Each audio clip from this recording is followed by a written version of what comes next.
In this video, are we currently seeing the Bitcoin bottom? Well, stay tuned to know more. Do you want to learn the strategy that I use for my day-to-day trading? Then make sure to check out our Gaps Crypto 101 playlist. You can start learning how to trade in the cryptocurrency market all for free, and the link is available in the description down below. And if you want to start opening an account with any crypto trading platform, make sure to trade this guys with Femex and Bybit, as they have one of the lowest fees possible in the cryptocurrency market. And if you use our affiliate links, you can get up to 20,000 US dollars of bonuses when you are going to deposit with those trading platforms, and the links are available in the description down below. So now let's dive into this video. So hi guys, and welcome back to another Gabs cryptocurrency video where we trade by data and not by hype. If you haven't subscribed to my channel, click the subscribe button down below and hit the notification bell so you won't miss out videos like this. So yeah, let's now dive into this video, and today I am going to talk about a different thing for today's video.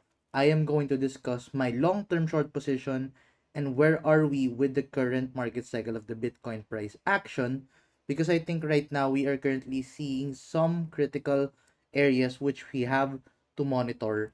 So with that being said, let's now dive into this video and let's give you first some analysis in the bigger time frame.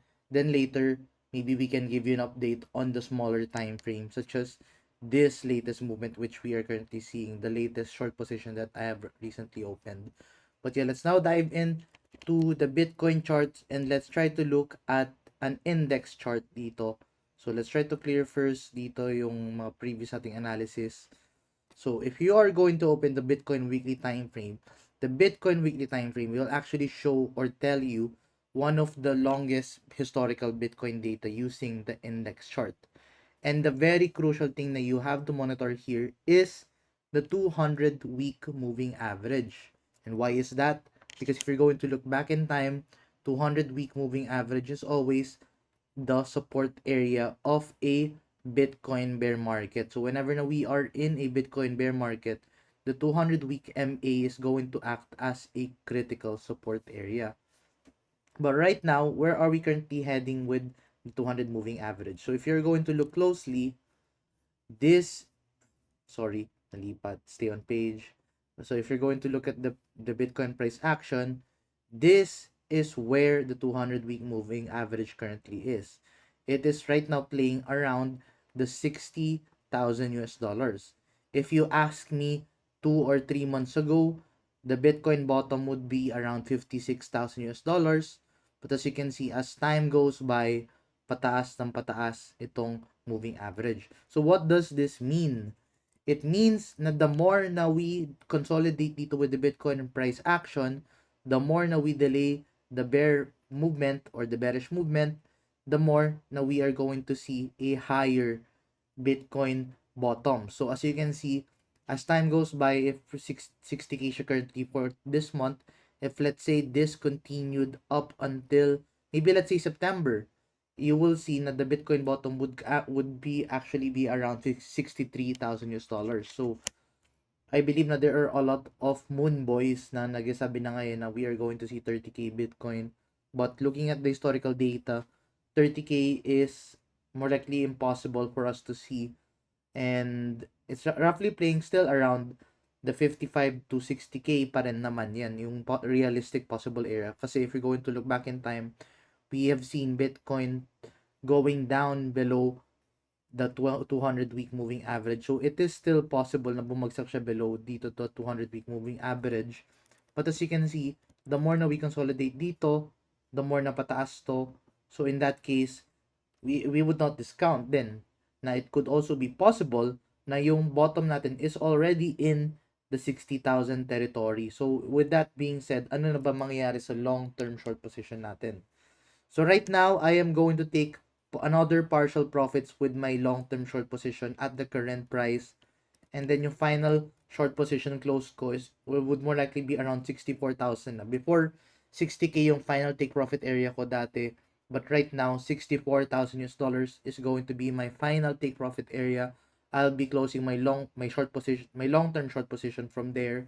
Then after that, I am going to buy Bitcoin and I will be trading in Bitcoin na nga after nito. So take note, I am going to close my long-term short position at the 64,000 US dollars. And then after that, I am buying Bitcoin. And then hayaan ko na siya dyan mag-grow.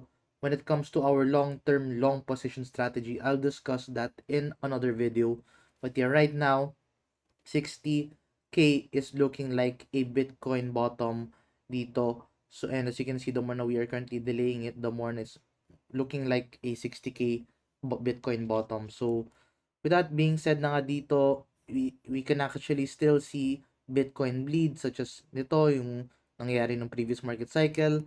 After doing a long consolidation dito, nagkaroon tayo ng one last drop kay Bitcoin.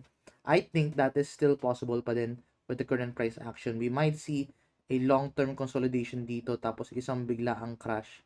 Then after nun, magkakaroon tayo ng consolidation dito after ng crash. Yun yung parang disbelief na talaga ng mga tao, yung wala na silang tiwala. Such as times like this na nangyari noong 2022. So, right now, this is actually a very big opportunity for you, for an investor, for a trader, for a new investment if you're going to get into the crypto market space. So, right now, it's actually looking good. Some people are saying that it is bad, but for us, it is good because it is an opportunity for us to buy Bitcoin. So, that is what we are currently seeing dito with the Bitcoin price action for the long-term price action. Let's now dive in naman sa short-term price action and let's give you some quick update on where we are, especially we actually have a short position open. So if we are going to open the 4-hour time frame, as you recall guys, we are following this ascending channel na nag-form in the 4-hour time frame. Sorry, ang dami na nating drawing dito kasi of course yan yung mga previous analysis natin na which have been playing out. But here right now, you can see now we have this ascending channel dito. So ayun, ascending channel. And then right now we are at a bearish movement na nga dito inside the channel. And then as you can see, if you're going to look at this in the hourly time frame, let's try to zoom in much further.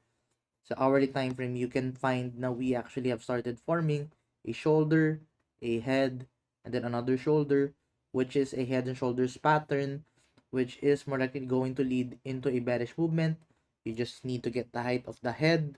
Nilagyan natin siya sa point of breakout. You will find the 72,486 US dollars is going to be the target of this head and shoulders pattern. But ayun nga, if you're going to look at the support area, 72,000 US dollars up until 72,600 is going to be the crucial target area dito for this short-term short position na I have opened.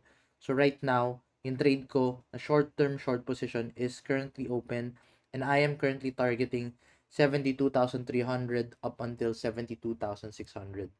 So that is what I am currently monitoring for the short term. Take note guys, I am currently trading this kay Wix. Make sure to take advantage of this new user reward.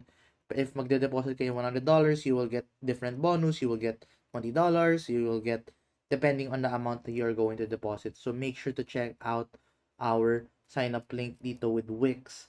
And yeah, you can actually claim deposit bonus dito kay Wix. So ayun, yun lang muna update natin for the time being. If you find this video useful and informative, please give this video a like and I'll see you guys in the next video. Bye-bye for now.